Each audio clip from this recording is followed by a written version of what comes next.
In today's world that is moving at an extreme speed, mu isi y'ubu yihuta umuvuduko ukabije, the phone has become everyone's tool at work.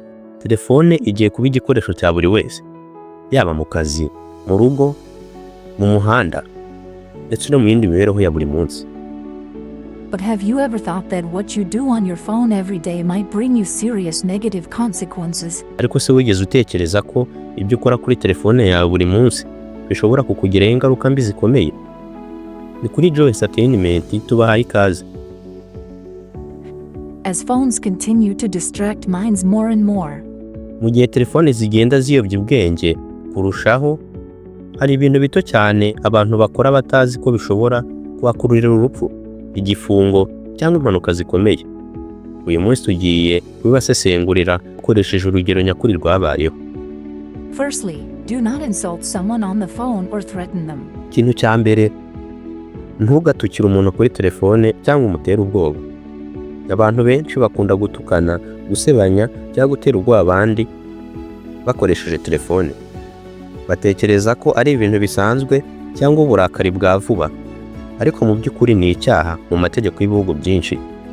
Bikaba byitwa cyber harassment, gutoteza hifashishijwe ikoranabuhanga, cyangwa threatening communication, gutanga ubutumwa bushyira mu iterabwoba. Iyo umuntu afashwa akora ibi, ashobora gufungwa, gucibwa amande cyangwa guhabwa igihano gikomeye bitewe n'uburemere bw'amagambo yavuze.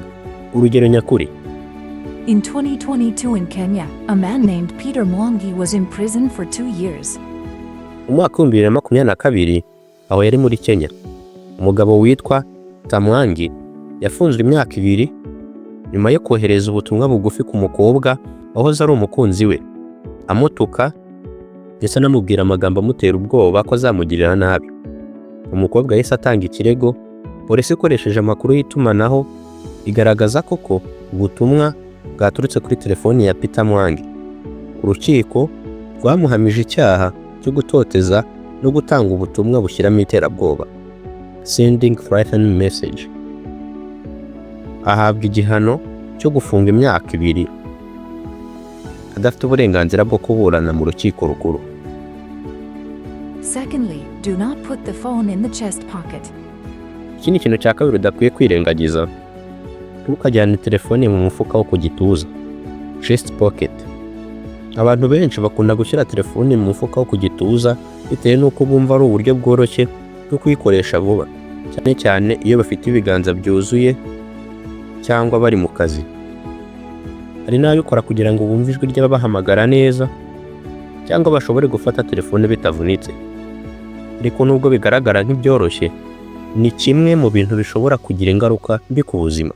Telefone igira ubushyuhe igihe ikoreshejwe cyane, kandi kuba iri hafi cyane y'umutima bituma ubushyuhe cyangwa imirasire ya radio frequency waves bishobora kugira ingaruka mbi mu mikorere yawo mu gihe kirekire, cyangwa urupfu.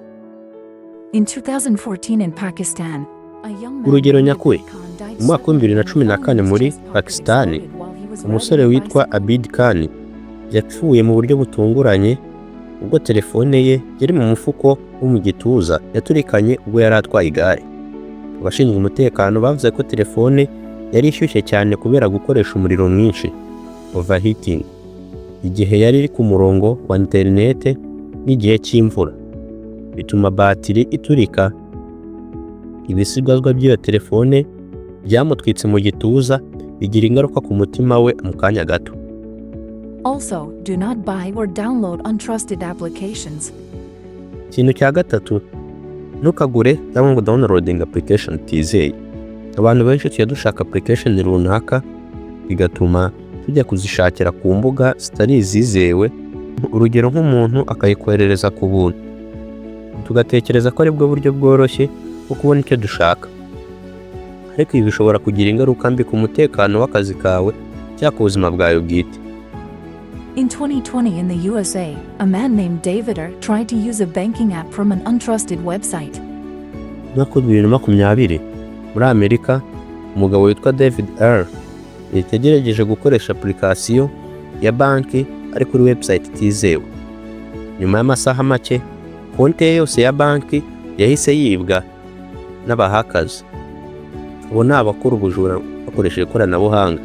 Amafaranga yose yari muri akawunti ye aribwa mu buryo butunguranye, maze ahura n'ikibazo gikomeye cyo gutakaza umutungo. Fourth, do not share secret information when using public networks like Wi-Fi.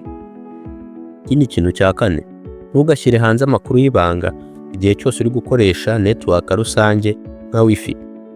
Abantu benshi babikora batekereza ko kuganira ku bintu byabo bwite kuri telefone ari ibintu byoroshye kandi byihuse. Ariko gukoresha telefone cyangwa network uri gutanga amakuru y'ibanga nka password, amakuru ya banki, address cyangwa ibindi bintu byihariye bishobora kuba ingaruka mbi ku buzima bwawe bwite n'umutungo wawe.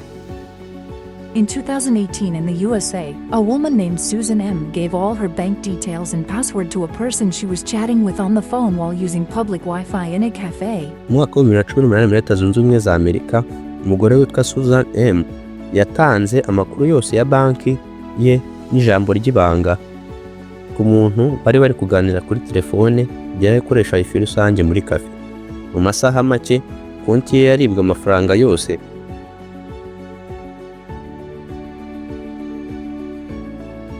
Number 5. Do not use your phone when you are in a place with water, like when it is raining, in fog, or near a river or lake.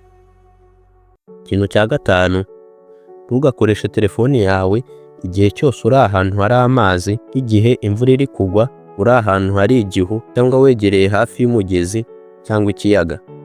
Abantu benshi bakora ibi batekereza ko telefone zabo zishobora kwihanganira amazi cyangwa ubushyuhe bitewe nuko hari smartphones zimwe zishobora kuba water resistant. Hari n'abazikoresha mu bwiherero, mu gikoni cyangwa ku nkombe z'inyanja batekereza ko nta kibazo kizabaho. Ariko amazi cyangwa ubushyuhe bwinshi bishobora kwangiza ibikoresho by'imbere muri telefone, bikagira ingaruka zikomeye harimo guturika kwa battery cyangwa circuit short circuiting, bityo ugatakaza amakuru y'ingenzi. Urugero, in 2017 in Taiwan, a man tried to use his phone while standing in mu mwaka wa 2017 muri Taiwan, umugabo yagerageje gukoresha telefone ye akiri mu mvura ikaze ku nkombe y'inyanja. Telefone yaje guturika mu ntoki ze bitewe n'amashort circuiting yatewe n'amazi, bimugiraho ibikomere bikomeye mu maboko no ku maso, bituma ajyanwa kwa muganga. Lastly, avoid charging the phone too much, especially at night. Ikintu cya gatandatu ari nacyo cya nyuma uyu munsi twabateguriye, kwirinda gucaginga telefone cyane cyane nijoro. Abantu benshi bakora ibi batekereza ko ari byiza ko telefone yabo ihora iri ku muriro cyane cyane nijoro baryamye. Bashobora no gutekereza ko telefone z'ubu zifite battery management ikomeye, bityo nta ngaruka zishobora kuba. Ariko gucaginga telefone igihe kirekire birenze urugero bishobora gutuma battery isaza vuba cyangwa ikangirika, kandi mu bihe bibi cyane bishobora no gutera no guturika cyangwa gutwika telefone. In 2016 in China, a 14-year-old child slept while using Urugero nyakuri mu mwaka wa 2016, none imyaka 14 yaryamye akoresheje telefone ye mu gihe yari ku muriro nijoro.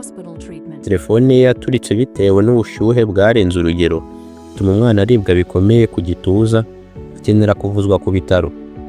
Ndetse si ibyo gusa, mu mwaka wa 2019 habaye ikindi kiza mu gihugu cya Kazakhstan, aho umwana w'imyaka 14 yaturitse telefone ye yari iri ku muriro igihe yari aryamye, bikamuviramo urupfu bitewe n'ubushyuhe bwarenze urugero bwatewe no gushyira ku muriro bateri igihe kirekire. Gukoresha telefoni neza si gusa kurinda ibikoresho, ahubwo ni no kurinda ubuzima bwawe. Nk'uko twabivuze haruguru, niba ushaka gukomeza kumenya amakuru afatika, inyigisho z'ukuri n'uburyo bwo kurinda ubuzima bwawe n'ibikoresho byawe, kanda kuri subscribe. Ni Joe Entertainment, turabashimiye.